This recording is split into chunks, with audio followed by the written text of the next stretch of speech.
59, 60 ಹಾಗೂ 61ನೇ ಕವನ. ಶ್ರೀಕೃಷ್ಣನನ್ನು ಪರಿಚಯಿಸುತ್ತಿರುವುದು ದೃಷ್ಟದ್ಯುಮ್ನನು ದ್ರೌಪದಿಗೆ.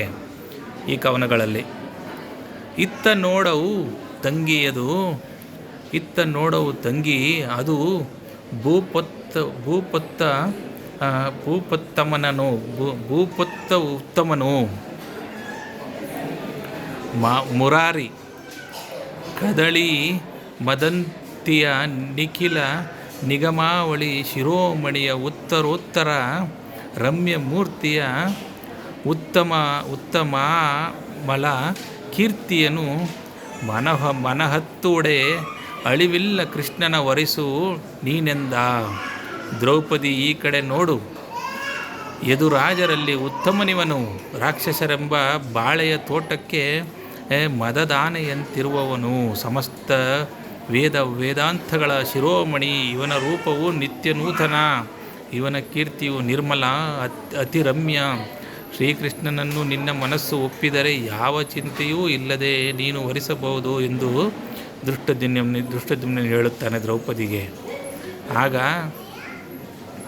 ಮದನ ನಯ್ಯನು ಮೋಜಗವ ಮಾಡಿದನ ತಾತನು ರೂಪ ವಿಭವ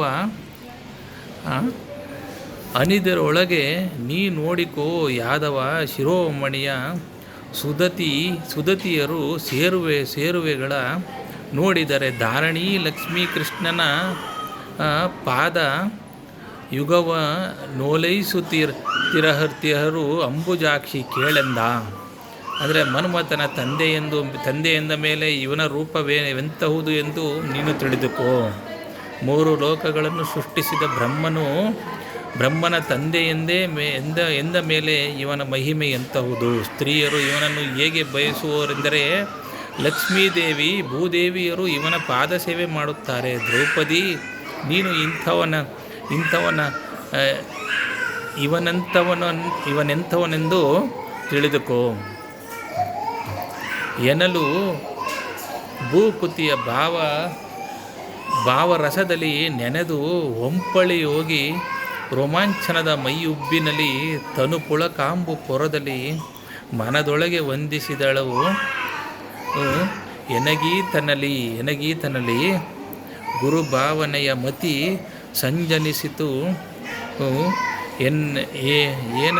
ಏನೆಂದು ಅರಿಯನೆಂದಳು ಕಮಲಮುಖಿ ನಗುತ್ತಾ.